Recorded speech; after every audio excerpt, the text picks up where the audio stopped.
Amen. Hallelujah. Praise the Lord. Naririnig niyo na ako? Opo. Okay. Hallelujah. Praise God. So, isang mapagpalang gabi sa bawat isa sa atin. Tayo po ngayon ay mag-umpisa na sa pag-aaral po ng Book of 1 John. So, tayo po muna ay manalangin ang mga banal na makapangyarihan sa lahat. Maraming salamat po, Diyos, sa kabutihan mo. Sabay po ng bawat isa po sa amin. At muli, Panginoon, ay dinako mo na naman kami dito po sa aming pong Zoom Bible Study, O God. Lord, dalayan ko, Panginoong Diyos. Hallelujah. Ikaw ang siyang patuloy, Panginoon, na sumama makiisa po sa aming pong pag-aaral ngayong gabi. But una po sa lahat, ako pinagpapakumbaba sa inyo pong harapan. Patawad o Diyos sa mga nagawa kong kasalanan sa inyo, sa isip, sa salita at sa gawa po. Sa Lord, ay karapat-dapat ako na magpahayag ng iyong mga salita sa pamamagitan lamang ng iyong habag at biyaya, O God. At patuloy na buksan mo rin po ang aming pong mga puso, O God, ang aming pong mga isipan upang sa Lord, matanggap po namin ang iyong mga salita at bigyan mo rin po kami ng wisdom and knowledge upang maunawaan ang mga bagay nito, O God. Lord, we thank you. Wala pa akong angkin ng glory sapagkat lahat po ng glory ay tayong sa iyo lamang. Ito po ang aking samot na langin sa matamis sa pangalan ng aming pong Panginoon Jesus na kapagligtas. In Jesus' mighty name, amen and amen. Hallelujah. Praise the Lord. So, ang first John po, mga kapatid, ay masasabi po natin is by far one of the most important New Testament book na mababasa po natin sa New Covenant or New Testament. It is not, I'm not saying na yung pong ibang mga aklat sa Bagong Tipan is hindi po siya importante, and then hindi ko sinasabi na it is not inspired or it is not important, no? Lahat po yan ay inspired. Alam po natin yan na inspired by God. So dito po kasi sa 1 John, may mga katanungan na maari na umiikot po sa ating pong mga isipan, no? Nagsisirculate sa ating pong mga isipan, na katulad po ng, how do I know that I am saved? No? How do I know na sumasa akin ang buhay na walang hanggan? How do I know that Jesus lives in me? So paano ko matitiyak na may relasyon ako kay Kristo? How do I know that I am born again? Diba ito yung mga question po natin? How do I know na talagang may relasyon ako kay Jesus?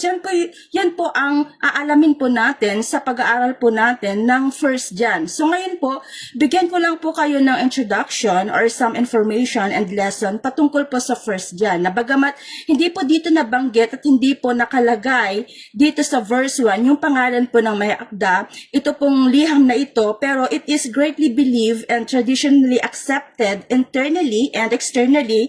No, pag sinabi po natin externally, by means of support sa mga early church father at pati na rin po sa mga makikita po natin na estilo ng pagsusulat po ng unang Juan. So masasabi po natin na ang 1 John, 2 John, 3 John, and the Gospel of John, and even Book of Revelation ay sinulat po ni John, the son of Zebedee, na kung tawagin po ay John the Beloved and John the Apostle of Christ.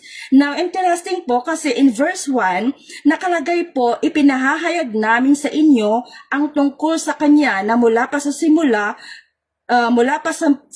ay nariyan na, or in English sabi niya, that which was from the beginning, which we have heard. So wala pong binanggit na pangalan, walang binanggit na standard greetings na tulad po ng ginagawa po ni Apostle Paul. Si Apostle Paul po, iba po kasi, nagsisimula po siya sa, di ba si Apostle Paul, pagsimula Pablo, isang apostol na tinawag ng Panginoong Kristo, binabati ko kayo, grace and peace be unto you from our Father, no?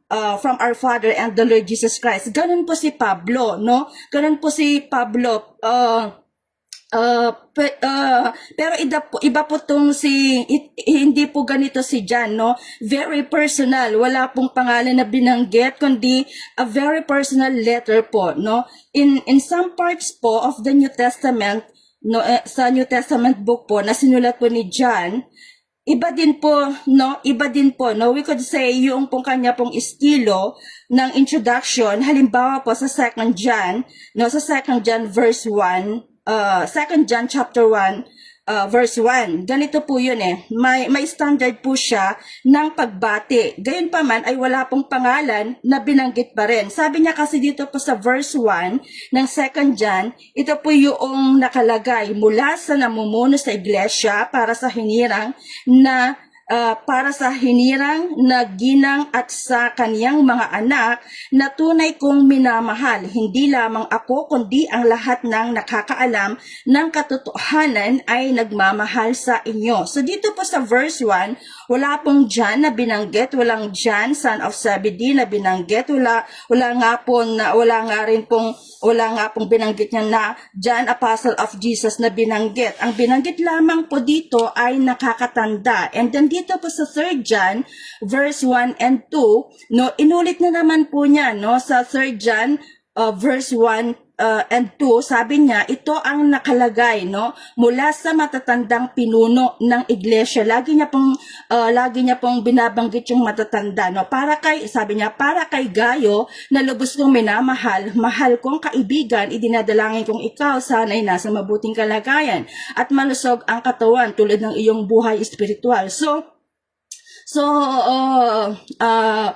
We could say, mga kapatid, kung ikukumpara po natin ang introduction po ng bawat letter sa 1 John, ay yung narinig mo from the beginning, 2 John from the elder, no, di ba sa 1 John ay from the beginning yung ano niya, and then sa 2 John from the elder, and then sa 3 John says from the elder din. So bakit po importante po na malaman po natin kung sino po ang may akda ng mga letters po na ito? It is because sa pag-aaral po ng New Testament book, may mga ilan sa mga nagsasabi na hindi daw po si Juan ang sumulat po ng liham na ito dahil una, hindi po nakalagay yung kanyang pangalan. Pangalawa, dahil sa kanilang suspicion or skepticism na hindi daw po ito isinulat during first century, kundi late century na, no? Late century na daw po ito sinulat. So dahil po sa ganyang pong mga klaseng argumento na binibitawan po nila laban po sa mga aklat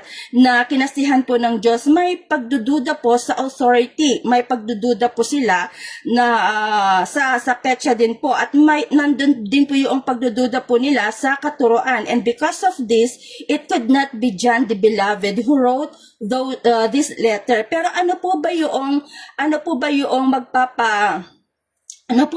mapapansin po natin about 1 John na nagbibigay po ng kasiguraduhan na ito talaga ay isinulat po ni John by the inspiration of the Holy Spirit, no? Magsimula po tayo sa argument po in external. Kapag sinabi po nating external, yung pong mga extra biblical sources na hindi nakikita sa Biblia kundi sa mga patotoo sa aklat na ito or nagpapatotoo sa aklat na ito na wala sa loob po ng Biblia. Halimbawa po, yung tinatawag po na early church fathers, no? Mga early church fathers nung si John po ay namatay during first century, no, nagkaroon po siya ng alagad na yung pangalan po niya ay Polycarp.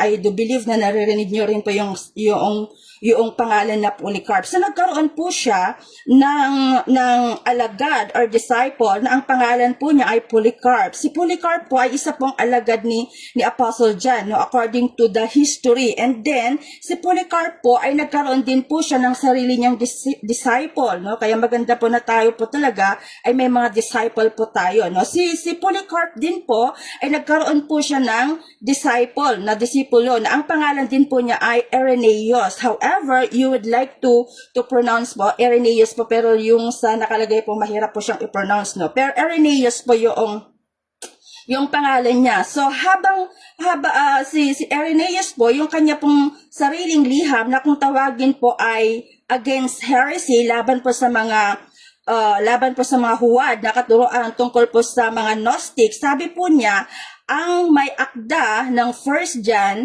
ang may akda po ng 2 John, at ang may akda po ng 3 John, ang may akda rin po ng 1 at ng Revelation ay wala pong iba kundi si Apostle John the Beloved. So nagpatotoo din po ang isa pong church father na ang pangalan po niya ay Tertullian, no? I-search nyo lang po kung sino po si Tertullian. Si Tertullian po, mga kapatid, siya po ang nagpauso po ng Latin word na Trinitas, na kung saan po natin nakuha yung doktrina po ng Trinity at sa kanyang sa kanya pong pagkakasulat, sabi din po niya bilang komento po na ang sumulat din po ng Third John ay wala din pong iba kundi si Juan the Apostles, no? John the Beloved. So there's an overwhelming support, mga kapatid, at mga overwhelming support ng mga church father po na ito that go all the way back to early 2nd century na nagpatotoo na si Juan the Beloved po ang sumulat po ng First John. Pero pagdating naman po sa ikalawang elemento na nagbibigay po ng kasiguraduhan na si Juan nga po ay sumulat po nito, may ginamit na pagkakahawig po dun po sa Gospel of John. Halimbawa po yung 1 John chapter 1, ang nakalagay po dito sa 1 John chapter 1 verse 1, sabi niya, ipinapahayag namin sa inyo ang tungkol sa kanya na mula sa simula ay nariyan na, which is, sabi niya sa English, which is from the beginning, which we have heard, is we have seen with our eyes. Ang ginamit po na salita dito ay yung word po na beginning. Ngayon po, meron lamang pong 3 books in the Old and New Testament that we could say na talagang magkakahawig pagdating po sa estilo at sa paggamit po ng specific word. Halimbawa po, dun po sa Book of Genesis, ang nakalagay po dun sa Genesis 1:1, di ba, ang nakalagay dun, in the beginning, God created the heaven and the earth. Pagdating po sa Gospel of John, hinugot po at kinuha po ni John yung salita po ni Moses sa John 1:1 na sabi niya, nang pasimula, nariyan na yung tinatawag na berbo at ang berbo ay kasama ng Diyos at ang berbo ang Diyos. In the beginning was the Word and the Word was with God and the Word was God. So hinugot po niya yung Genesis chapter 1 to proclaim that Genesis is talking about the Creator. In John chapter 1, yung Creator na yan ay kasama na ng Ama at yung Creator na yan na kung tawagin po ay salita na nagkatawang tao. Ngayon pagdating po sa 1 John 1:1, ginamit uli po ng may akda ng 1 John which we have heard and seen and sabi doon, touch from the beginning. So ngayon kung pagdidikitin po yung mga tema of Genesis, John and 1 John, ito po yung mega picture ng Genesis na ito po yung may likha ng lahat ng bagay. Doon po sa Genesis, sinasabi niya yung picture na ito yung may likha ng lahat ng bagay. Doon sa John naman, say, ito yung may likha ng lahat ng bagay ay nagkatawang tao. And then sa 1 John said, itong may likha, nakita namin, nakasama namin, narinig namin, nahawakan namin. Furthermore, when we read 1 John, ay madalas din po na ginagamit yung word na born, no, ipinanganak, or anak ng Diyos. In the Gospel of John, truly, sabi doon, I say unto you, unless you born again, and then sa John 1, nakalagay din doon, ang mga ito na, sabi doon, ang mga ito na tumanggap at binigyan ng karapatang maging anak ng Diyos, hindi sila naging anak ng Diyos dahil sa kapanganakan po ng kanilang lineage, but they are born by the will of God. Pero kapag binasa po natin ang 1 John, maraming beses niyang ginamit ang salitang born of God. Whoever this, sabi ng righteous, born of God. Whoever does not commit sin is born of God. So maraming beses na ginamit po yung born of God. At sabi niya, whoever believes in Christ or Jesus is the Christ, is born of God. So we, nandun na, may mga similarity between Book of John and 1 John, no? Nakita po natin yung mga similarity ng Book of John and 1 John na talagang iisa lamang yung pong may akda. From makikita po natin doon na yung salitang, makikita din po natin dito yung salitang word, no? Kasi makikita po natin yung ano ba yung ibig kong sabihin, yung estilo ng pagkakasulat po ng mga aklat na ito para malaman din po natin na kung sino talaga itong may akda. And then hindi lang po born of God yung ginamit din po dito, yung salita pong word na sabi po dito sa 1 John chapter 1 verse 1, sabi niya,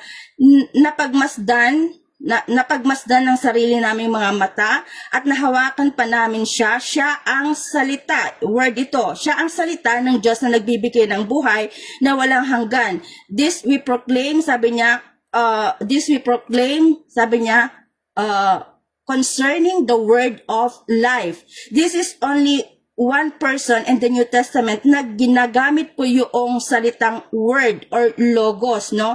Yung word po dito, ito po yung tinatawag po natin na logos. In the very first chapter of the first verse po, yan po, wala pong iba kundi si Juan po. Ang sabi niya, in the beginning was the word. Diba? Ginamit din po sa napag-aralan na natin na book na katatapos lang sa John. Yun din po yung pasimula po ni Juan. Nasabi niya, in the beginning was the word and the word was with God and the word was God. So dahil po sa simplicity po ng pagkakasulat po ng unang Juan at yung mga wording na ginagamit po dito ay hindi lang po basta salita na may kahawig, kundi talagang hinuhugot mismo from the same source and from the same author na masasabi po natin na si John po in fact was the author of First John. Ngayon, pagdating po sa petsa, dahil po if we take about the traditional view, most Bible scholar po suggest na naisulat po ang First John, Second John, and Third John at yung aklat po ng Revelation after the Gospel of John was written. No, now it is interesting din po kasi po mga kapatid na nabasa po natin ay yung First John, sabi doon na in the very first voice from the yung pong word na elder, no? Elder ngayon sa Biblia po, kapag sinabi pong elder ay elder, of course, elder sa edad or elder ng elder sa edad at elder ng pastor na namumuno po ng iglesia. So yun po yung mga akda na yun po yung may akda po ng First John, Second John, and Third John is both pastor po siya and at the same time, matanda na rin pagdating po sa edad. It is between 80 years or such more older when John wrote this letter. So kung yung gospel po ng John ay naisulat po between the 1st century, no, AD 80 to 85 AD, nung sinulat po niya ang 1st John, 2nd John, 3rd John, and Revelation, this is between 90 to 95 AD. So most likely po, si Juan po ay talaga pong matandang-matanda na at ayon po sa extra resource or ayon po sa traditional po ng mga fathers, si Irenaeus po ay nag-comment na habang isinusulat po ni John ang mga liham po na ito ay matandang-matanda na po siya, and it is also believed na sa kanya pong pagkamatay ay siya lang po yung namatay na apostol na hindi po talaga nakaranas po ng murder. Si Pablo po, alam po natin, pinatay po siya. Si Pedro, pinatay. Yung mga iba pong alagad ay pinatay, pero wala na po tayong resources mula po sa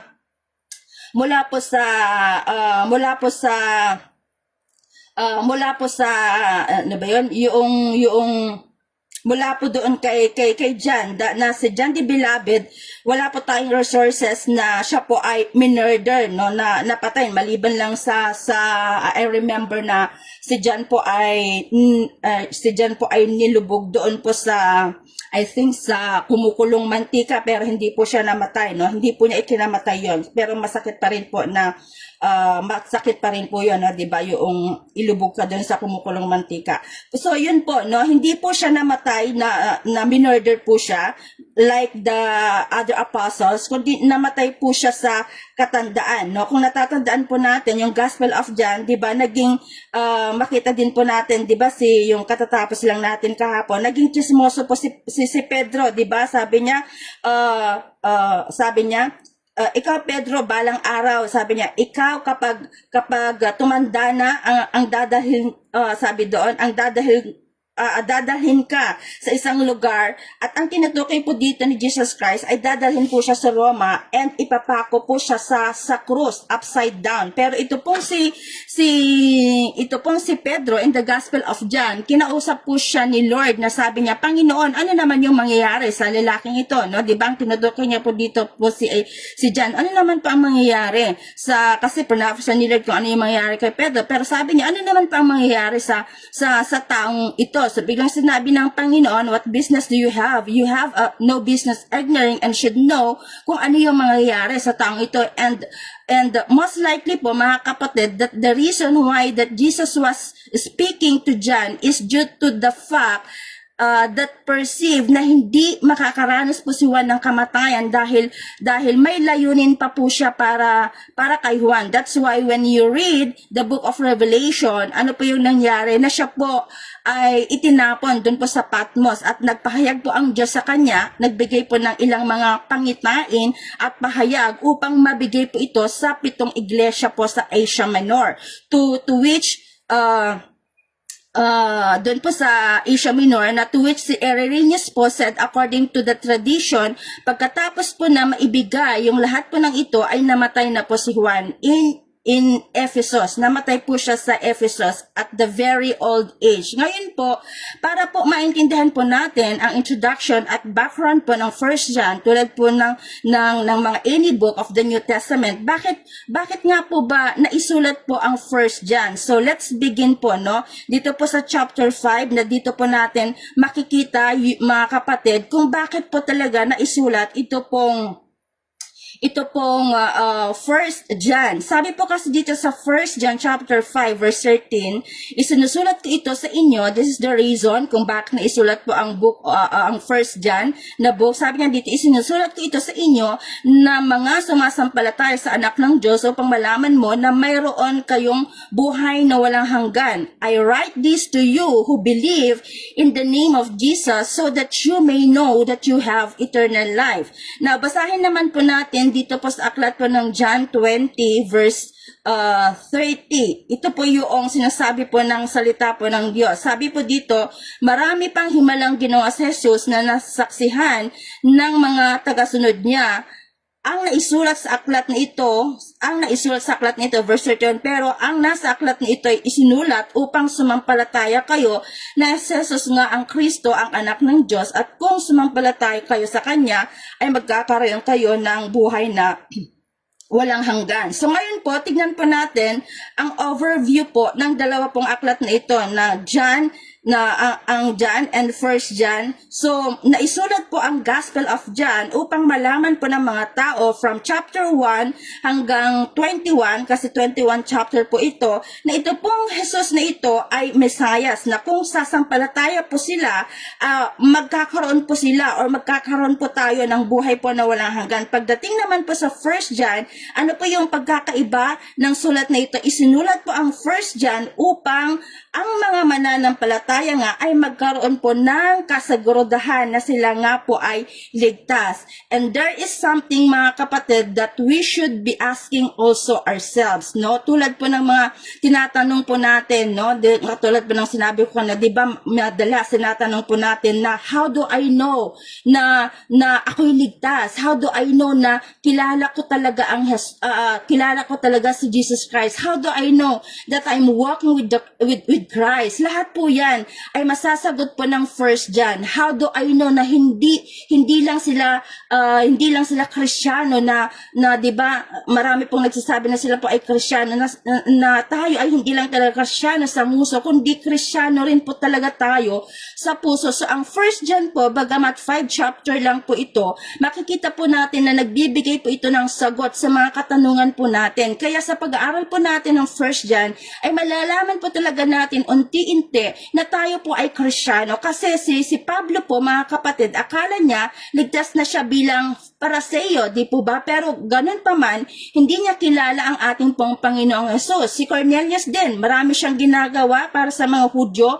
gumagawa po siya ng mabuti para sa kanyang kapwa. Gayon pa man, dahil po sa awa ng Diyos, nagbigay po ang Diyos ng isa pong panaginip o pangitain upang may isusugo po sa kanya na mga ngaral para maipakilala po sa kanya ang ating pong Panginoong Jesucristo. So dito po natin makikita, mga kapatid, that it is always important to ask ourselves, am I saved? How do I know that am I saved? Ano ang magpapakita na bunga sa akin na magpapatunay na ako ay ligtas? Ano ba yung bunga ng aking pananalita? Ano ba yung bunga ng aking pag-iisip, ng aking pag-uugali? How do I know that I am saved? Yan po ang nilalaman po ng 1 John, no? Historically typically po, no, in the church, yung pong mga Puritans na kung tawagin po at least once a year, kahit sila po ay ginagamit ng malakasan ng ating pong Panginoong Diyos, kahit mga scholar po sila ng salita po ng Diyos at may mga kapangyarihan po sila mula po sa Espiritu, yung kanila pong mga pangangaral, talagang andun yung power of the Holy Spirit, no? Yung pangangaral po nila. Pero mismo, ito pong mga Puritans po na ito, at least once a year, ay nagtatanong po sila sa kanilang mga sarili, am I saved? Tinatanong po nila, mga Puritans na po ito, mga kapatid, no? Sila po ay talagang ginagamit ng Panginoon, na sila po ay mga scholar pa sa salita ng Diyos, at sila po ay very powerful sa pangangaral po ng salita ng Diyos, no? Sa tulong po ng Banal na Espiritu. Pero, nagtatanong pa rin po sila sa kanila pong sarili, am I saved? So, ang tao pong hindi nagtatanong po sila na sa kanila pong mga sarili na am I saved, ay tao pong, ibig sabihin yung mga tao pong hindi nagtatanong ng ganito pong klaseng katanungan, no, masyado po silang confident po. No, masyado po silang confident po na confident po siya sa kanyang sarili, at ang tao pong masyadong confident sa kanyang sarili, siguradong bulag po siya sa katotohanan, dahil kapag tayo po ay nahuhulog sa kasalanan and yet nasasabi po natin, ligtas naman ako umaattend naman ako sa church, ligtas na ako, may kaalaman naman ako sa Bible, kaya ligtas na ako. Katakot-takot po mga kapatid, no? Katakot-takot po yung katatayuan po ng ganito pong klaseng tao. Pero ang tanong po, yung pong tunay po na Kristiyano, sa tuwing siya po ay nagkakasala, hindi siya talaga makatingin sa Diyos, no? Yung tao pong talagang Kristiyano, kapag siya po ay nagkakagawa ng kasalanan, hindi siya makatingin sa Diyos. Tinatanong niya sa kanyang sarili kung talagang ligtas ako? Bakit ganito yung aking buhay? Bakit itong ugali ko na ito ay hindi mabago-bago sa akin? Hindi matanggal-tanggal sa akin itong ganitong ugali. Oh, what wretched man that I am. Diba si Apostle Paul, ganun siya, what wretched man I am. Yan po yung sigaw po ng bawat mananampalataya, na kung si Pablo po, yung tinutukoy na siya ay ligtas, sabi niya, may mga bagay na ayaw kong gawin, ngunit ito ang nagagawa ko, at yung bagay na gusto kong gawin ay hindi ko magawa. Oh, what wretched man that I am, who can deliver me from the body of death? So, may mga tao na very confident, no? Very confident po sila. Ligtas na ako, komportable na sa kanyang katatayuan, komportable na sa kanyang ginagawa. Hindi siya mainit, hindi rin po siya malamig, pero sa kanyang isip, ligtas siya. Katakot-takot po yung kanya pong kahihinatnan or katatayuan, yung tao pong ito. Subalit, nasulat po yung pong aklat ng 1 John dahil may mga Kristiyano, mga kapatid, na nagkakaroon po ng confusion. Ano po ba talaga ang ibig sabihin ng pagiging ligtas? At bakit po sila nagkakaroon pa ng confusion dito po sa 1 John? Dahil ito po kasi yung nangyari, no? Basahin po natin, no? Dito po sa 1 John chapter 2 verse 19, no? Nagkaroon po kasi ng confusion yung po mga Kristiyano. Kaya sabi po dito sa 1 John chapter 2 verse 19, kahit naging kasama natin sila nung una, hindi sila tunay na kabilang sa atin, sapagkat kung tunay na kabilang sila sa atin, nananatili sana sila sa atin, ngunit ang pagtiwalag nila ay nagpapakita na hindi talaga sila kabilang sa atin. So bakit po nasabi po ni Juan ito? At ano po yung connection sa confusion o kalituhan ng mga mananampalataya concerning their salvation? Most of the commentators po, mga kapatid, suggest na yung tinutukoy po dito sa in verse 19 ay tumutukoy po sa mga nagpapanggap na Kristiyano, at may mga tungkulin doon po sa iglesia, and possibly ay mga teacher po sila, mga elders po sila in the church na balang araw ay tumiwalag at lumikha po sila ng iba pong mga katuroan. Kung bakit po tumiwalag po sila and then lumikha po sila ng ibang mga katuroan. Kung bakit po nagkaroon po ng kalituhan in the Christian church. Ano po yung ibig sabihin po nun? It means yung mga nagtuturo po na tumiwalag po dito nung sila po ay tumiwalag. Ito po yung kanila pong naging katuruan. You do not need to repent of your sin to be saved. Yun po yung katuruan po nila na hindi mo na daw po kailangan magsisi sa iyong mga kasalanan to be saved. Kaya sabi po ni Juan, no, mga kapatid, huwag kayong magpadaya. Ang sino mang nagpapatuloy sa kasalanan ay anak ng dyablo, at yung mga nagtuturo sa kanila, sabi nila, hindi pwede kang maligtas at magpatuloy sa kasalanan. And meron ding mga nagtuturo kung bakit nasabi po ni Juan na ang sino mang espiritu na magsasabi sa inyo na si Kristo ay hindi nagkatawang tao, siya ay antikristo. So may mga nagtuturo na tumiwalag sa pananampalataya. Una, that you could continue in sin, yung po yung katuroan po nila. Pangalawa, that Jesus Christ not became flesh. And pangatlo, you did not need to love your brothers and sisters. Pero sabi po ni Juan, ang sino mang hindi magmahal sa kanyang kapwa is not with God. He does not love his brother, do not know God. Sabi po ni John. So yung mga dalawang kampo, historically, no, believe na yung tinutukoy po ni John dito is referred to two theological counts. Una po, no, mga kapatid, yung pong tinatawag po na Docetism. Ang salita pong Docetism ay nagsimula po sa salitang Griego na dokhein, means to seem or to appear. So may mga nagtuturo po historically na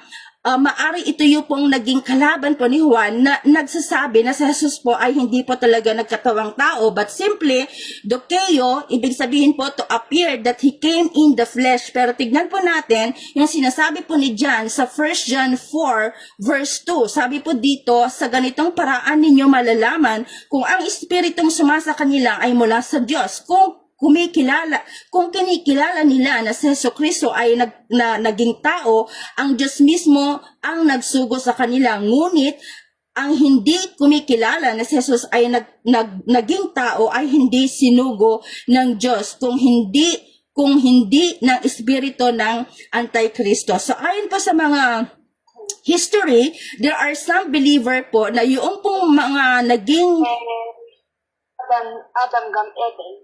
Eva. may maingay ata. So, may say,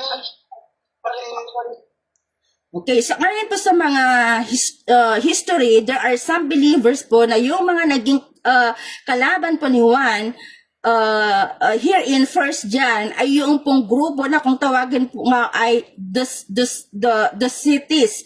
Hindi sila naniniwala sa physically nagkatawang tao po ang ating pong Panginoong Hesus. Hindi po sila naniniwala that physically Jesus appeared, kundi only appeared as an illusion. Pero yung ikalawang kampo naman, maaring naging kaaway din po ni John, ay wala pong iba kundi yung grupo din po na Soretism. Ito po ay pinangungunahan po ng isa pong heretic na wala pong iba, yung pangalan po niya ay Sorentus. Si Sorentus po mga kapatid ay naging matinding kalaban po nila John at ng mga iba pang church fathers during this time. Si Sorentus po kasi ay parte po siya ng isang grupo na hindi lang po sinasabi na Sorentus group, kundi Gnostic kung tawagin. At ayon po sa mga Sorentus, yung katuruan po nila na nung si Kristo daw po ay nasa tubig, no, nung siya pa ay nasa tubig, ay bumaba daw po yung espiritu ni Kristo bilang Diyos at umupo sa kanya. Na ang ibig sabihin sa kanyang katuruan na si Jesus na tao at si Jesus na tao at si Jesus na Diyos ay magkaiba. Dalawang persona sila. Hindi po sila iisang persona. May Kristo na tao lang, pero may isa pang Jesus na Diyos. At sa kanya pong katuruan, sinasabi din po niya na may nung ipinako po si Jesus sa krus, ay biglang umalis daw sa kanya yung Jesus na Diyos. At nandun na paano po natin mapapatunayan yon? Kasi ang sabi po dun po sa 1 John chapter 5 verse 6, sabi niya dito sa 1 John chapter 5 verse 6, basahin ko lang, no? Sa 1 John chapter 5 verse 6, sabi niya dito, Si Jesucristo ang naparito sa pamamagitan ng tubig at ng dugo, hindi sa pamamagitan ng tubig lamang, kundi sa pamamagitan ng tubig at dugo. Ang Espiritu ang nagpapatuto tungkol dito sapagkat ang Espiritu ay, katotohanan. No? So, ano po yung ibig sabihin po dito? Bakit po ginamit ni Juan yung tubig at dugo? Because tinuturo po ng mga Sorrentos was that Jesus that was baptized is different Jesus. That Jesus that was crucified is a different Jesus. Kaya sabi ni Juan, hindi yung Jesus na nagkatawang tao na Diyos din ay siya rin yung nabautismuhan sa tubig, at yung Jesus na nagkatawang tao na Diyos din siya rin yung napako sa krus, napako sa krus kasi inalarawan po ng tubig at ng dugo na binanggit po dito. Yung tubig po means baptism at yung dugo po yung pong pagkakapako ni Kristo doon po sa krus. Pero at the end of the day ay wala pong masyadong detailed or specific names na nabanggit kung sino po yung naging kalaban po ni John dito. Hindi po natin alam kung sino po talaga sila by group na naging kaayo po ni John. So how do we know that sinimulan na po natin kanina dito nga po sa verse 1 ng 1 John, no, sabi po dito sa 1 John chapter 1, no, tapos na po ako sa introduction. Actually, introduction ko lang po 'yon. So sabi po dito na po tayo sa 1 John. Sabi po dito sa 1 John chapter 1 verse 1, sabi po dito, ipinahayag namin sa inyo ang tungkol sa kanya na mula pa sa simula ay nariyan na, that which was from the beginning, what we have heard, what we have seen, no, with our eyes, what we have looked and touched with our hands concerning the word of life. So dahil po sa church na ito, mga kapatid, ay nagkaroon po ng, sabi ko kanina, ito pong church na ito, ay nagkaroon po sila ng spiritual na kalituhan. Nagkaroon po sila ng confusion. Na sinasabi po nila na si Jesus ba ay nagkatawang tao? Ako ba ay may buhay na walang hanggan? Sumasa akin ba ang Espiritu ng Diyos? So how do I know na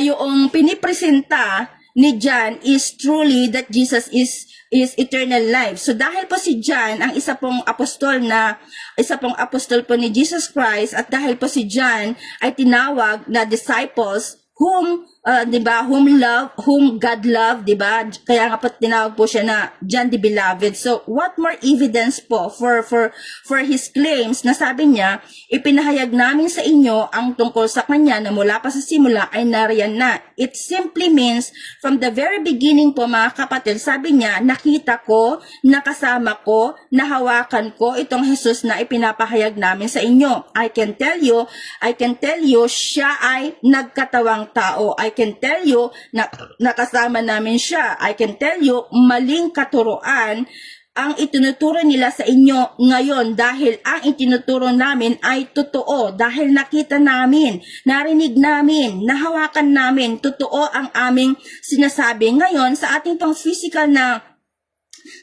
physical po na environment, no, meron po tayong tinatawag na 5 senses, no. Ano po yung 5 senses na yan? Of course, alam na po natin, tasting, smelling, hearing, seeing, feeling, and touching. So, ngayon, out of 5, dito po may 3 po, out of 5 po dito na ano po ba yung tawag dito, na senses, may 3 pong makikita po natin dito po sa 1 John na nabanggit po ni Juan dito.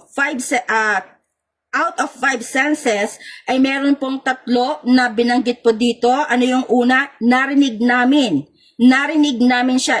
Ibig sabihin, that is the sense of hearing. Nakita at napagmasdan ng sarili naming mga mata, that is the sense of seeing. At nahawakan pa namin siya, and that is the sense of touching. So ngayon, from the very beginning, nang dumating ito pong si Jesus, ay narinig nila hindi lang po yung boses ng Diyos, kundi ang katuroan po ng ating pong Panginoong Hesus. Pangalawa, nakita ng kanilang mga mata, 'di ba? Sinabi po ng gospel ng Gospel of John, doon po sa chapter 1 verse 14, nagkatawang tao ang salita at nandoon at nagkatawang tao ang salita at nanirahan kasama namin. And then, ano pa yung sinabi po ni Juan? Nakita namin yung kanyang kadakilaan. So, yung patutuo po ni John ay totoo talaga. Hindi siya nagbe-make up ng story. So, ngayon, pag nag-research po tayo, actually, may dalawa po kasing klase po ng pagre-research. Una po, ito po yung tinatawag po natin na primary source. Pangalawa, yung pong secondary source, no? Yun po yung ginagawa po natin when we do researching, no? So, if you want to know about something, hindi ka lang huhugot ng impormasyon from somewhere that is not original. For example lang, no? Sa autobiography po ng isa pong tao, or I want to know, halimbawa, for example, the autobiography po ni Sister Lourdes. So, which information should I go ba? Pupunta ba ako kay Sister Lani? Kay Sister Lani ba, na kapatid niya, or kay Sister Christian, na ka-churchmate niya? Kanino po ako pupunta para may kaalaman po ako kay Sister Lourdes? Syempre, hindi ako pupunta kay Sister Christian kasi kahit magka-churchmate pa po sila, kasi baka hindi pa po niya kilalang mabuti talaga si Sister Lourdes, so that would not be reliable na service po yon, kundi pupunta po ako mismo doon po sa malapit po sa puso po ng Sister Lourdes na nakakasama niya, no? Na nakakasama niya, nakakarinig kay Sister Lourdes, and that is her sister, or maari yung kanyang asawa, anak, or yung kanyang basta yung mga taong nakakarinig sa kanya at nakakasama ka sa kanya. That is matatawag po natin na primary source. Ganun din po para kay John. Ngayon, how do you know, how do you defend yung claims po that Jesus is not God? Jesus did not appear. Humugot siya ng primary source na talagang mismo nasabi niya nakita, narinig at nahawakan sa kanya. Nandun na kaya nandun na si Jesus po, no, because during this time it is most likely na siya po yung natitirang apostol na nabubuhay pa, 'di ba? Nung mga panahon na ito ay si John na lang po talaga yung natitirang apostol na nabubuhay pa, no? Hindi natin pwedeng tanungin si Peter, we couldn't please Peter. Bakit po? Namatay na po kasi si Peter before 70 AD, no? Namatay na po yung iba pong mga apostles, sina Paul, kasi patay na po sila somewhere 66 to 67 AD. Hindi naman po pwedeng puntahan, no, si James din, dahil siya yung nakapatid po ni Jesus Christ, na siya po yung kaunang-unang apostol din po na namatay, na mababasa po natin din po sa Book of Acts. So, ang natitirang apostol na lamang na pwedeng kunan po ng resources ay wala pong iba kundi po si Juan, at hindi po si John the Baptist, because namatay na rin po si John the Baptist, no? Bago po ipako po ang ating Panginoong Hesus, na namatay na po siya. So ngayon, sabi po niya, mula sa simula, sabi niya, here is the sabi niya, mula sa simula, yung question po dito, bakit binanggit po ni John yung pong salitang beginning? Kasi kung titignan po natin yung salitang beginning na ginagamit po dito, ay mayroon po talagang authority. Yung word po na beginning, ito po ay mula pa sa simula, na madalas po na ginagamit po ni John yung salitang simula, no? Hanggang po halimbawa po dito po sa chapter 2 verse 7, basahin natin, no? Sa 1 John chapter 2 verse 7, sabi niya dito, mga minamahal, hindi bago ang ibinibigay kong utos na magmahalan kayo, kundi dati na. Ang utos na ito ay walang iba kundi ang mensaheng narinig at tinanggap ninyo mula nang sumampalataya kayo. Sabi niya, sa English sabi niya, dear friends, I am not writing you a new command, but an old one which you have had since the beginning. So in other words, si John po is using the word beginning, no, with authority, mga kapatid. Meron po siyang authority, and ini-emphasize po niya, and may-emphasize po niya dito po sa 1 John chapter 2 verse 13 to 14. Basahin lang po natin. Pakibasa mga Sir Elisa, may ano ka ba dyan?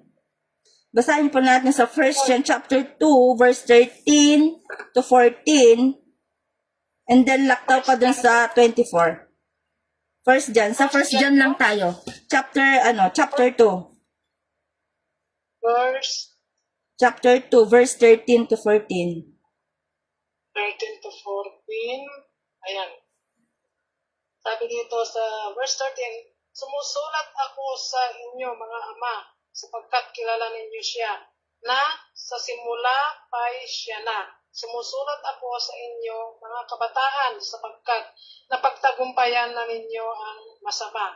14, sumusulat ako sa inyo mga anak, sapagkat kilala ninyo ang Ama. Sumusulat ako sa inyo mga ama, sapagkat kilala ninyo siya, na sa simula pa'y siya na. Sumusulat ako sa inyo mga kabataan, sapagkat malalakas kayo, mananatili sa inyo ang salita ng Diyos, at napagtagumpayan na ninyo ang masama. Laktaw ka dun sa verse 24. Verse 24, pakaingatan ninyo sa inyong puso ang narinig ninyo sa simula pa. Kung gagawin ninyo ito, mananatili kayo sa anak at sa ama. Amen. Amen. So sa Tagalog, no, yung ginamit dun ay sa simula, no? Sa simula. The word beginning has authority in 1 John. Bakit po madalas na binabanggit at paulit-ulit na si John, yung salitang from the beginning or sa simula pa? It is because he want to let them know, mga kapatid, ito pong Jesus na nagbibigay sa inyo, no, na sa inyo na walang hanggang buhay, no, nakita ko, nakasama ko from the beginning. At yun po yung itinuturo po niya dito. Itinuturo ko, sabi niya dito, itinuturo ko, huwag niyong kalilimutan na nagmula yan from the beginning, from Jesus. Kaya magkakaroon po tayo na may kasiguraduhan, no? May kasiguraduhan na may buhay po na walang hanggan, because we see from the beginning, referring to Christ and His teaching. Ngayon, kung babalikan po natin ang 1 John chapter 1, another prominent word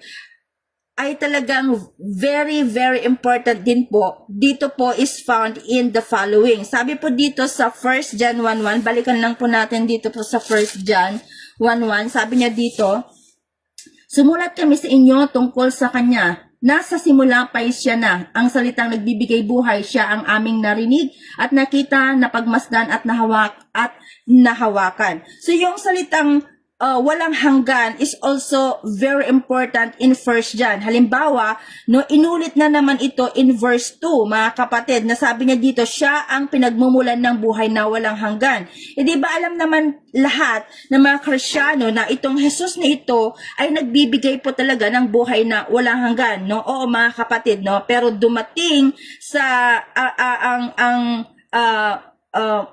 ano ba ibig ko sabihin? Pag dumating po yung kahinaan sa atin na kapag tayo po ay na-discourage o nagkasala, ang pinagdududahan po natin minsan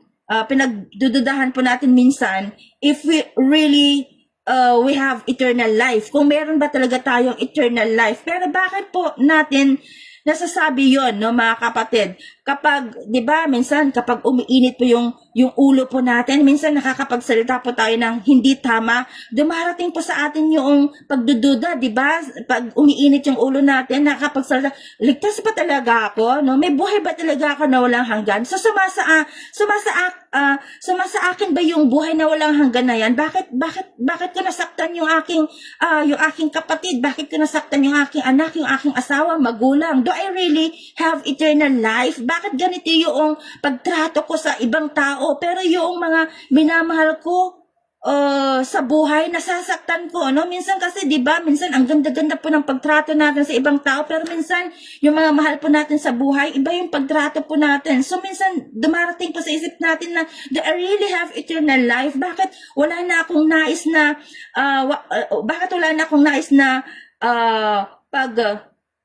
ano ba yung ibig kong sabihin? Bakit wala na akong nais na manalangin? No? Bakit wala na akong pagnanasa na mag-church sa pagtitipon? Bakit wala na sa akin yung eagerness ng pagbabasa ng Bible? Am I really saved? No? Di ba minsan yung mga katanungan po natin when we ask, no, this question because of failures. Nakakapag-ask po tayo ng question because of our failures dahil po sa kakulangan, no? Dahil po sa kakulangan po natin, dahil sa mga nagagawa po natin. It is very, very important na nare-remind tayo ng Diyos na bagamat tayo po ay nagkakasala at may mga bagay na talagang nagkukulang talaga tayo sa Diyos. Ito yung pangako po ng Diyos sa atin, no? Dito pa sa chapter 1 po ng 1 John, dito pa sa 1 John po ng chapter 2 verse 1. Nasabi niya dito sa chapter 2 verse 1, chapter 2 verse 1, sabi niya, mga anak, sinusulat kito sa inyo upang huwag kayong magkasala. Ngunit kung magkasala ang sino man, may tagapagtanggol tayo sa Ama, sa Jesucristo ang matuwid. No, ang ibig sabihin, these people in 1 John, they have discouragement. May mga discouragement po, yung mga mananampalataya po dito po sa church po ng 1 John. May uncertainty po sila and confusion. Do I really have eternal life? Sa akin pa talaga ang buhay na walang hanggan? At ang mga tunay po na Kristiyano, dahil hindi po sila nakagagawa ng tama, ay pinagdududahan po nila kaagad yung kanila pong kaligtasan. So ngayon, ini-encourage po sila ni John, mga kapatid, no? So ini-encourage po sila ni John, na sabi, mga kapatid, mga anak ko sa pananampalataya, kung meron man sa inyo ang nagkakasala, bagamat totoong nagkakasala, pero kung tayo ay nagkakasala, meron namamagitan sa atin. Yan ay walang iba kundi si Jesus. Kung tayo'y magsisisi, no? Kung tayo'y magsisisi, tayo ay magpapakumbaba, no, sa Diyos, no? Sabihin natin sa ating mga sabihin natin sa ating Ama na tayo ay patawarin, no? Sabi nga doon, if you confess our sin, He is faithful and just to forgive our sins and to cleanse us from all our unrighteousness, di ba? Sabi dun sa 1 John 1:9. Pero hindi ko binabangkit dito, mga kapatid, no, yung mga consistently na ilang taon nang walang pagbabago, no? Ayaw talagang mag-aral, hindi dumadalo talaga sa mga pagtitipon, hindi inuuna yung ministeryo, talagang walang pagmamahal sa Panginoon. Ang kanila pong mga salita ay hindi tumutugma sa kanila pong mga gawa. So ngayon, sinasabi po ni Juan na itong mga ganitong klaseng tao, no, na nagpapatuloy po sa kasalanan at ayaw magsisi, ayaw magbago, ang sabi po ni Juan, mga kampo ng dyablo yan. Pero kayong mga kapatid, iba. Bagamat may mga kahinaan, nakikita kung saan ka nanghihina, humihingi ka kaagad ng tawad sa Diyos. At nandun na sinisikap mo talagang magbago. Pero yung mga taong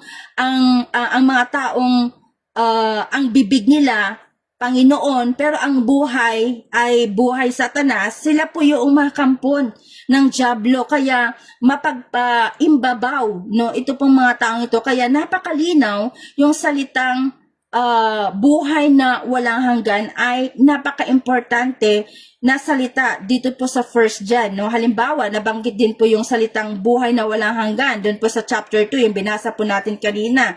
Sa 1 John chapter 2, dito rin po sa verse 25, sabi niya po dito, binasa mo ito ata kanito, sir. 1 John chapter 2, verse 25, sabi niya, 25. At ito naman ang ipinangako sa atin ni Kristo, ang buhay na walang hanggan. And then sa chapter 3 din, mga kapatid, mababasa din po natin sa chapter 3, verse 14 to 15. Sabi po dito sa 14 to 15, sabi niya, chapter 3, 14 to 15, nalalaman nating lumipat na tayo sa buhay buhay mula sa kamatayan sapagkat inilibing natin ang mga kapatid ang hindi umiibig ay nananatili sa kamatayan. Mamamatay tao ang napupuot sa kanyang kapatid at nalalaman ninyong ang buhay na walang hanggan ay wala sa mamamatay tao, no?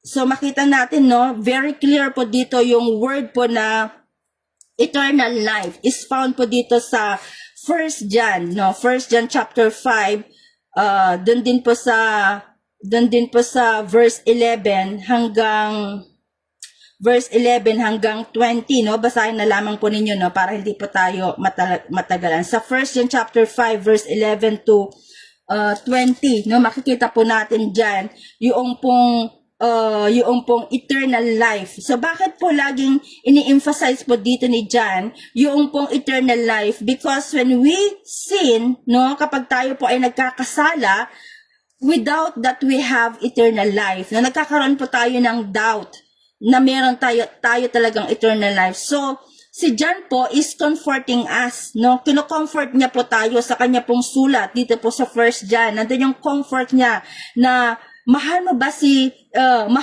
Jesus? Kinikilala mo ba siya na siya ang nagkatawang tao na ipako sa krus? Kung ang sagot mo ay yes, kung ang sagot natin ay yes, no? Nais mo bang mamuhay pa sa kasalanan? Yung mga tanong na ito, kung ang sagot mo rin ay no, mahal mo ba ang Diyos, Ama? And yes, ang sagot mo, mahal mo ba si Jesus? Mahal mo ba ang Espiritu Santo?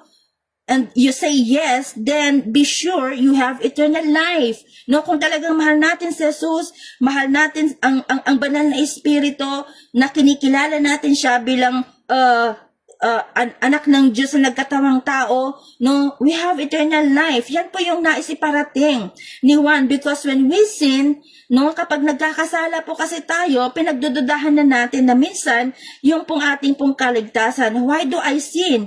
No, di ba? Why do I sin against, oh God? Sabi po ni David, do I really have eternal life? Pero habang ine-examine po ni Lord yung heart po natin, do you love me? Yan yung sinabi niya kay Pedro, di ba? Kahapon na pag-aralan po natin, do you love me? Pedro, yung, di ba? 3 beses na trinidor, or na dininay ni Pedro ang ating pong Panginoong Jesus. Nasabi ni Jesus, Peter, do you love me? Yes, Lord. Peter, do you love me? Yes, Lord. Peter, do you love me?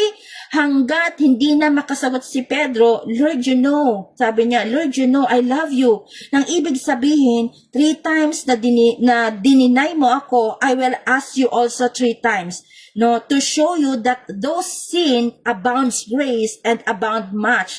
So sa tuwing tayo po ay may pagdududa sa ating pong kaligtasan, basahin po natin talaga yung 1 John. Do I love Jesus? Is Jesus everything to me? Bakit hindi ko maibigay?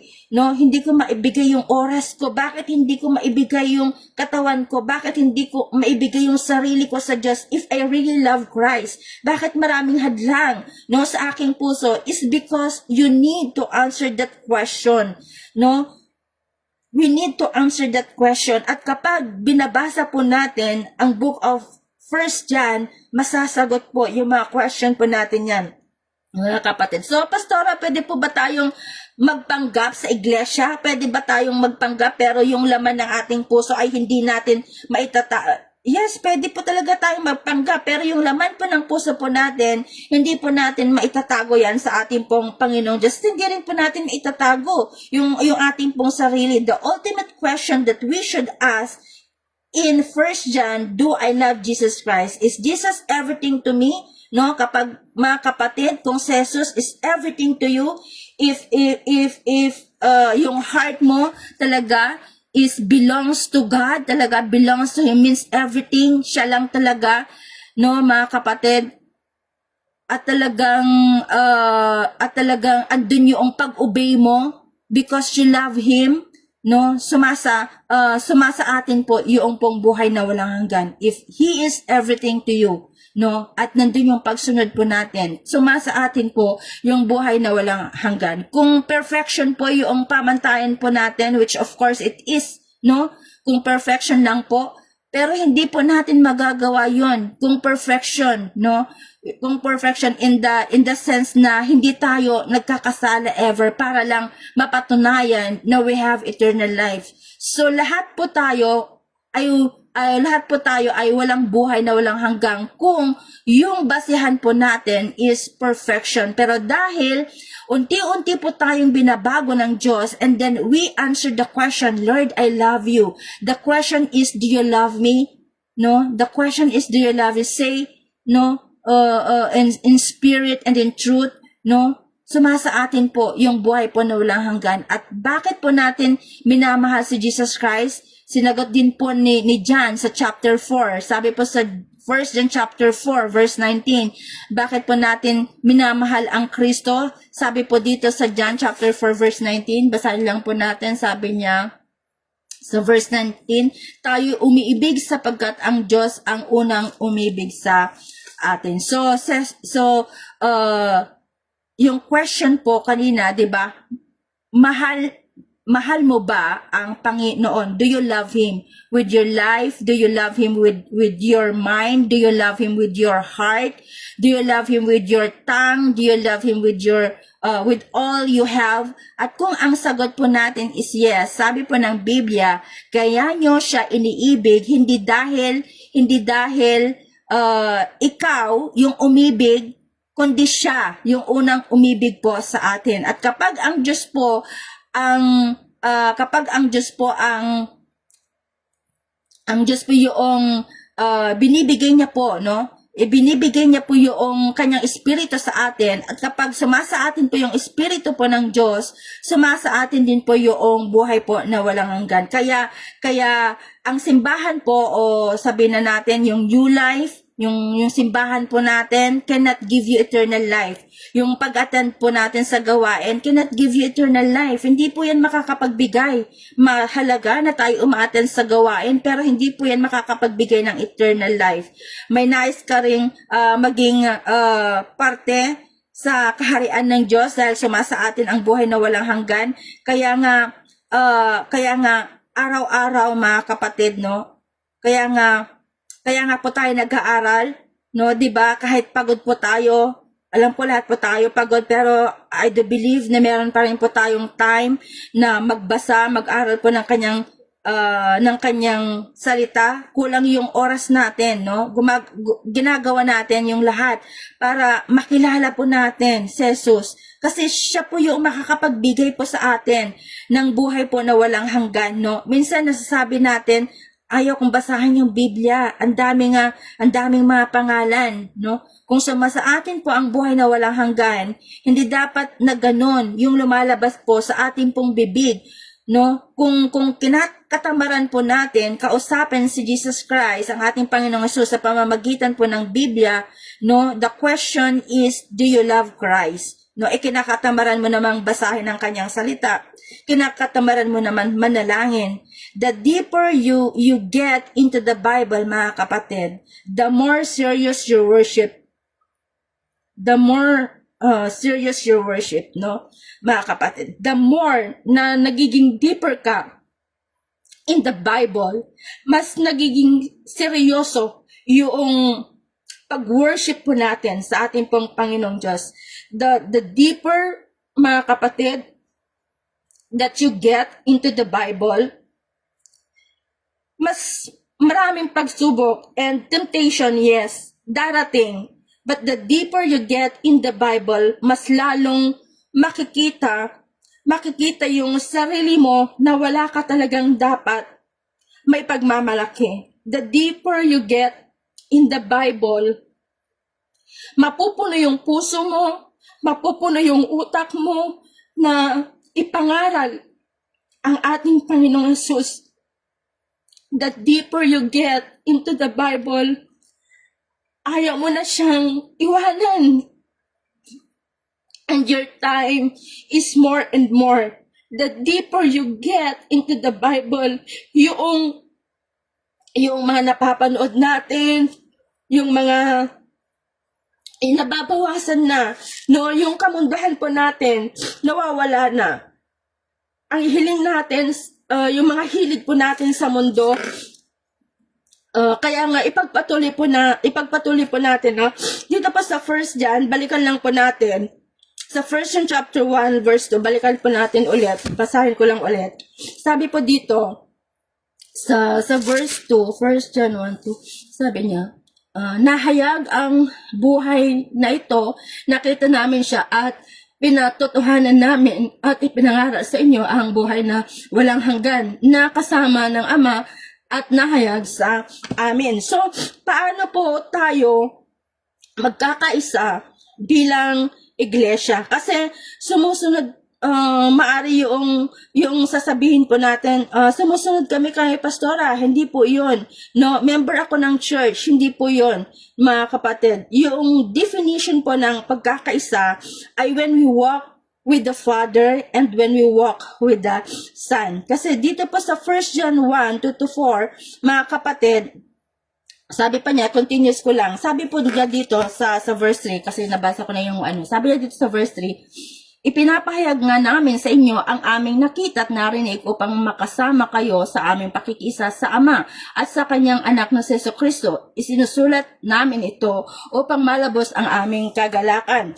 So, yung pong iglesia na nagkakaisa ay hindi dahil sa pastor, of course, o sa mga miyembro po ng church, kundi unang-una at ang ugat na wala pong pagkakaisa, walang tunay na kaugnayan, no? Kaya po hindi po nagkakaisa po ang iglesia. Yung tunay po na ugat talaga, mga kapatid, it's not the pastor, it's not the member, kundi wala talagang kaugnayan sa Ama at sa Anak. That is the truth of the matter. Wala ka kasing kaugnayan sa Diyos Ama at Diyos Anak. Hindi dahil sa pastor, kaya hindi nagkakaisa ang iglesia. Hindi dahil sa mga miyembro, kundi kung bakit hindi nagkakaisa ang iglesia. Kundi yung pinaka-bottom talaga, wala po tayong kaugnayan sa Diyos Ama at sa Diyos Anak. Ayaw mong magpatawad, ayaw mong makihalubilo, ayaw mong makinig, ayaw mong lumalim sa Panginoon, ayaw mong lumalim sa pagmamahal, ayaw mong mag-aaktibo sa kanyang kaharian, no? The problem is not the church, mga kapatid. Hindi rin problema yung time. It is not na lagi po tayong busy. Your problem is your love with God. Ang problema po natin ay yung pagmamahal po natin sa Diyos. Yan pa yung sinasabi po dito sa 1 John. Paano nga ba magkakaisa ang iglesia kung ang bawat miyembro ay lumalakad kasama ng Ama, kasama ng Anak? Kasi kapag lumalakad po tayo kasama po ng Anak at ng Ama, yun po yung dahilan kung bakit meron po tayong pagkakaisa. Yung reklamo po natin, nababawasan yung pagiging reklamador po natin kasi kasama po natin si Jesus, di ba? Yan, tinutulungan po tayo ni Jesus na mabawasan yung ating pong pagrereklamo, na mabawasan yung ating pong pagdadahilan. Minsan kasi marami tayong mga dahilan. Kasi ganito. Kapag mahal po natin si Jesus, wala pong dahilan. Walang pagrereklamo. Kasi gagawin mo lahat para sa Kanya.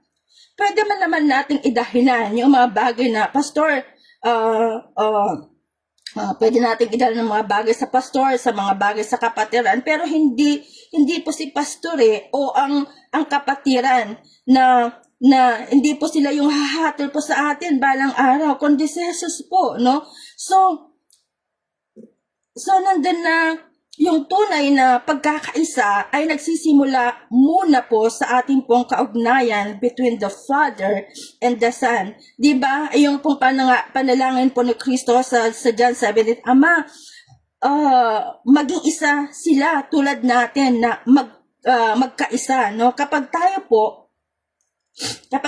po individually, walang tunay na pagkakaisa sa Diyos Ama at sa Anak at sa kanyang salita, sigurado po, 50% na yung mga nandito ngayon, maari naglilingkod, yung 50%, hindi. Kasi sabi na natin na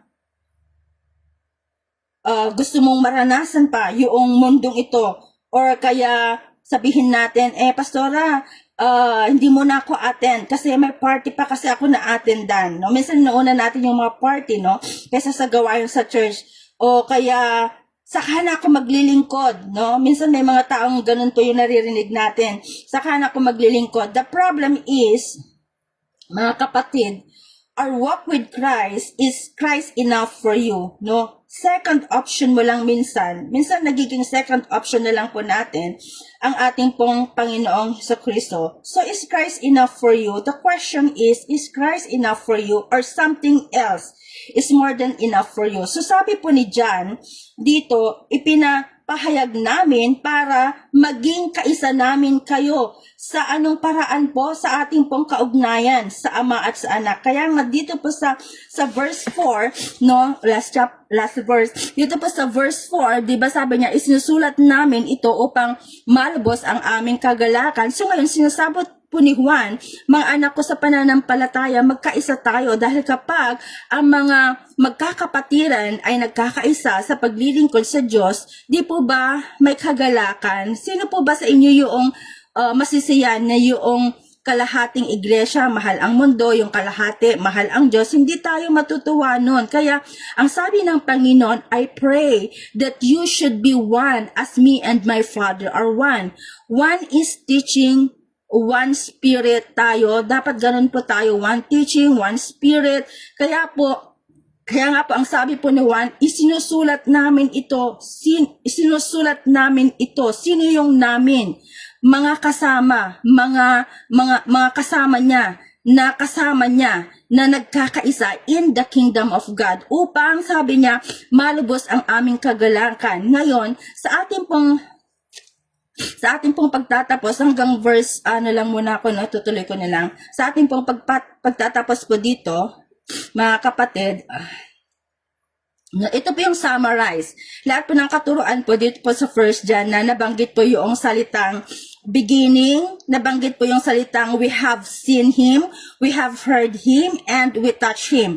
Nabanggit din po dito yung salitang eternal life, and lastly, the Father and the Son. So in the word, no, in other words po, John's message is for the church. Ito pong 1 John, mga kapatid, ang message po niya is for the church. Bagamat marami po tayong kalituhan, possibly because of our failure, possibly because of false teaching, possibly because sa ipinapakita ng iba na nagsasabing Kristiyano sila, that causing you to be confused.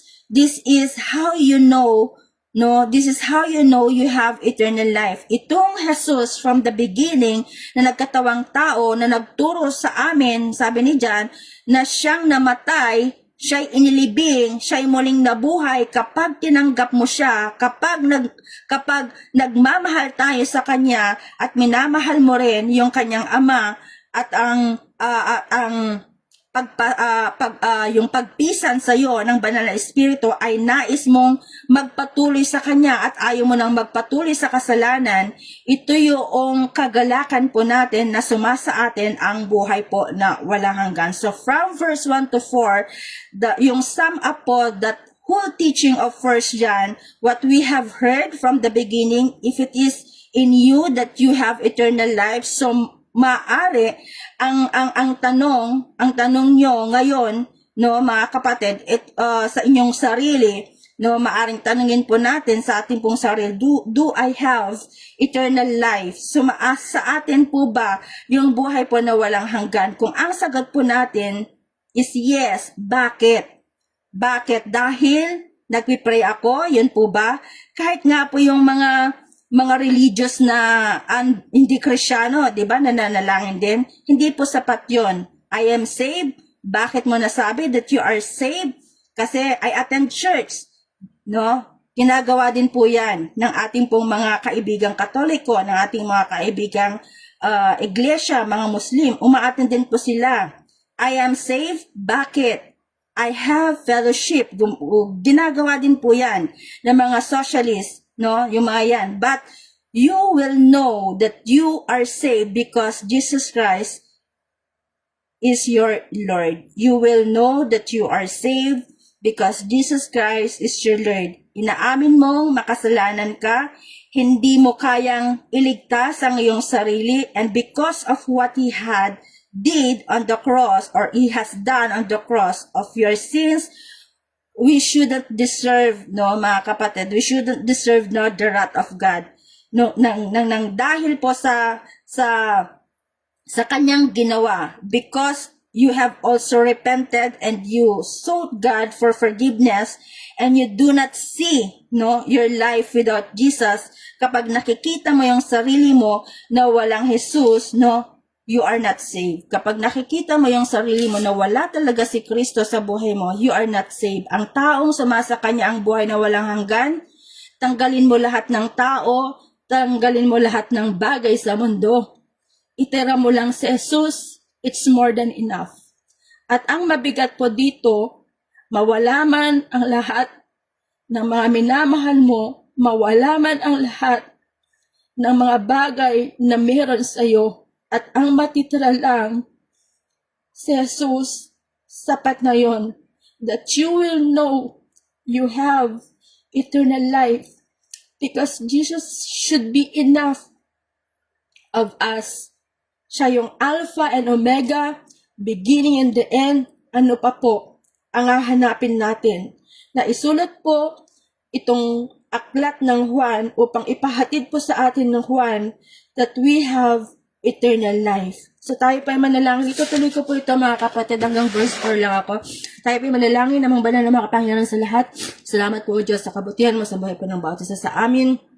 Salamat sa iyong mga salita na nahayag ngayong gabi. Pagpalain mo ang mga salitang ito, Panginoong Diyos, at pagpalain mo rin po mga kapatid ko na nakanig ng mga salita mo. Ito pa aking salamat dalangin sa matamis sa pangalan ng aming Panginoon Jesus na kapagligtas. In Jesus' mighty name, amen and amen. Back to you, host. Amen. Maraming salamat po, Pastora, sa napakagandang mensahe ngayon. Ang lalim po, mga kapatid. At maraming salamat po, Pastora, sa napakagandang mensahe ngayong gabi, and glory to God sa buhay niyo.